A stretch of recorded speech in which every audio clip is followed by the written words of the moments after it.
अस्सलाम वालेकुम। उम्मीद है कि आप सब खैरियत से होंगे। अल्लाह ताला आपके और आपके घर वालों को हर तरह की मुसीबत से आफात से दूर रखे। आज की जो स्टोरी है वो एक इंडियन ड्राइवर की स्टोरी है। वो बताता है कि एक दिन मैं रात को हाईवे पे जा रहा था। ड्राइविंग के दौरान मुझे एक कॉल आ जाती है और मैं उस कॉल को जो है वो सुनने लग जाता हूँ। सुनसान हाईवे होता है, बारिश हो रही होती है, रोड क्लियर नहीं होती इतनी। जैसे ही मुझे फ़ोन आता है और मैं फ़ोन को सुनना शुरू करता हूँ तो एकदम मेरे आगे एक लाल सूट में एक कम उम्र लड़की जो है वो आ जाती है।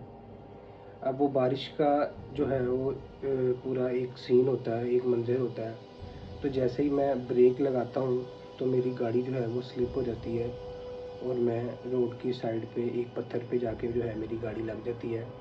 मैं गाड़ी से उतरता हूँ और उतरने के बाद जो है मैं उस लड़की की तरफ बढ़ता हूँ। जैसे ही मैं उस लड़की की तरफ बढ़ता हूँ, वो एक लाल सूट में मलबूस एक कम उम्र लड़की होती है और मैं उसके पास पहुँचते पहुँचते उसको 2 से 3 आवाज़ें जो हैं वो दे देता हूँ, लेकिन उस लड़की का जो है कोई रिस्पॉन्स नहीं आता। और वो एक सुनसान हाईवे है जहाँ पे ट्रैफिक की जो आमद-ओ-रफ्त है वो भी काफ़ी कम है। तो कहता है कि मैं जैसे ही उस लड़की के करीब पहुंचता हूँ तो मैं जब उसकी शक्ल देखता हूँ, उसके बाद जो है जो मेरी आँख खुलती है तो मैं क्या देखता हूँ कि मैं अपने आप को एक पुलिस स्टेशन पे पाता हूँ और एक पुलिस अफसर जो है वो मेरे से इंटेरोगेट करने के लिए आता है और वो मुझे कहता है कि तुमने उसे क्यों मारा। कहता है मुझे कुछ याद नहीं होता कि आखिर हुआ क्या और मैं इस पुलिस स्टेशन पे कैसे पहुंचा, मैं कहाँ था और कहाँ पे आ गया। कहता है पुलिस वाला जो है वो काफ़ी बदतमीज़ी से जो है मुझसे इंटेरोगेट करना शुरू करता है और मुझे उस टाइम कुछ भी जो है वो प्रॉपर याद नहीं आ रहा होता। एकदम जो है मैं अपने दिमाग पे ज़रा थोड़ा सा ज़ोर डालता हूँ तो मुझे याद आता है कि रात को जब मैं हाईवे पे जा रहा था तो एक लड़की जो है वो मेरी गाड़ी के आगे आई थी। जैसे ही मैं ये पुलिस वालों को बताना शुरू करता हूँ तो पुलिस वाले जो हैं वो मेरी तरफ देख के हंसना शुरू कर देते हैं और मेरा मजाक उड़ाते हैं और कहते हैं कि तुम्हारे इस झूठे किस्से की तरफ जो है वो हम बाद में आएंगे, पहले तुम हमें ये बताओ कि तुमने क्यों मारा। कहता मुझे ऐसा कुछ भी याद नहीं है। पुलिस वाले जो हैं उस ड्राइवर को मारना शुरू कर देते हैं और मारते मारते जब थक जाते हैं तो अपने दूसरे पुलिस वाले को कहते हैं कि आज के लिए इतना ही काफ़ी है, कल इसे इंटेरोगेट करेंगे। जैसी रात होती है और वो ड्राइवर जो है वो अपने जेल के सेल के अंदर मौजूद होता है, वो क्या महसूस करता है कि एकदम कोई पुरस्रार चीज़ जो है उसके सेल में आती है और आते साथ ही जो है उसे चिपक जाती है या उसके अंदर आ जाती है। अगली सुबह जब पुलिस वाले उसे इंटेरोगेट करने के लिए आते हैं तो वो ड्राइवर अपनी उस नॉर्मल हालत में नहीं होता। जैसे ही पुलिस वाले उसे बात करना शुरू करते हैं कि तुमसे मिलने के लिए एक औरत आई है और ये वो औरत है जिसका तुमने बेटा मारा है।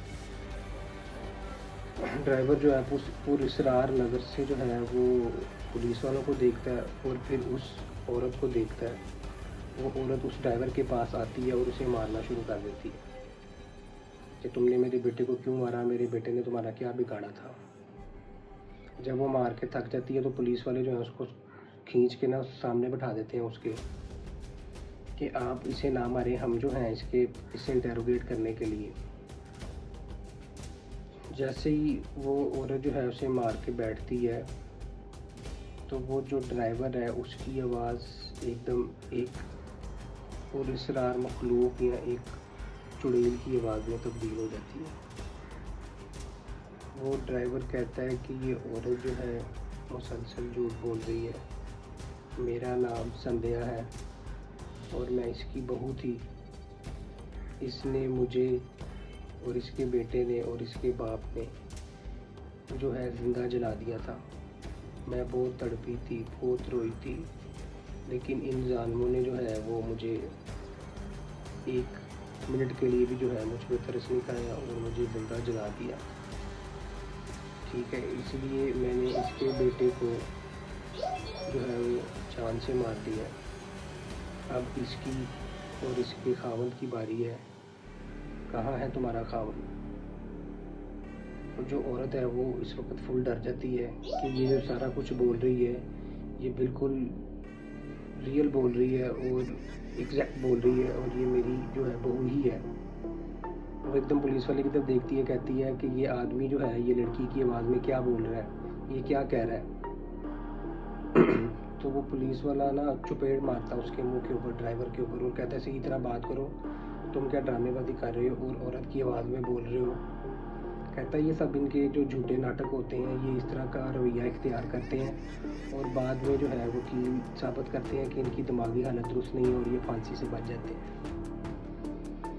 लेकिन जो ड्राइवर है वो पुरस्रार तौर पे जो है ना उस औरत की तरफ देख रहा होता है और औरत जो है वो डर जाती है। एकदम जो है ना वो ड्राइवर काफ़ी ज़्यादा जो है हिलना शुरू कर देता है और अब नॉर्मल हरकतें करना शुरू कर देता है और एकदम जो है उस ड्राइवर की आंखें बंद हो जाती हैं। दरअसल होता ये है कि ड्राइवर से चुड़ैल निकलकर उस पुलिस वाले के अंदर प्रवेश कर जाती है। जैसे ही वो उस पुलिस वाले के अंदर उसकी आत्मा प्रवेश करती है तो वो पुलिस वाला वेपन निकालता है और उस औरत को मार देता है जो उसके पास बैठी होती है। जैसे ही जो है वो पुलिस वाला उस औरत को मारता है तो दूसरे पुलिस वाले भी आ जाते हैं और दूसरे पुलिस वाले जो हैं वो अपने पुलिस वाले को देखने लग जाते हैं, ये तो एक नॉर्मल पुलिस वाला था, इसकी हालत इतनी ख़राब कैसे होगी। तो वो पुलिस वाला जो है लड़की की आवाज़ में उस मुजरिम और उस ड्राइवर की तरफ देख के कहता है कि तुम डरो मत, तुम्हारे हाथ तो बंधे हुए हैं, तुम्हारे हाथ तो बंधे हुए हैं, गोली तो इस पुलिस वाले ने मारी है और जो पहला खून हुआ है लड़के का वो भी इसी ने किया है, ये मानेगा और ज़रूर मानेगा, तुम टेंशन मत लो, मैं तुम्हें कुछ नहीं कहती। ये पुलिस वाला जो है उस चुड़ैल की आवाज़ में सामने पुलिस वालों के जो है वो बोल रहा होता है।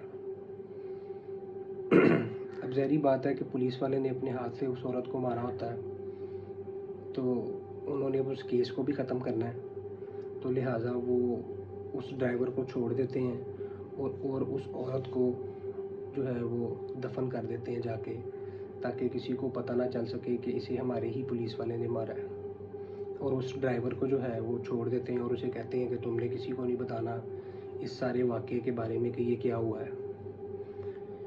ठीक है, तो रात को फिर जो है वो ड्राइवर को छोड़ देते हैं। ड्राइवर फिर अपनी मंजिल की तरफ जा रहा होता है।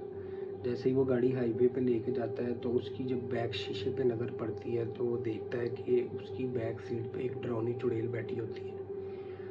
वो एकदम गाड़ी की ब्रेक मार के जब मुड़ के देखता है ना पीछे तो वो चुड़ैल कहती है कि तुम डरो मत, मैं तुम्हें अब कुछ भी नहीं कहूँगी, तुम मुझे उसके शहर तक छोड़ दो जहाँ पे इस औरत का खावंद है। अब मैं तुम्हें नहीं चिपकूँगी, अब मैं किसी और को चिपकूँगी, लेकिन मैंने इसके शोहर को भी जो है वो ज़िंदा मारना है।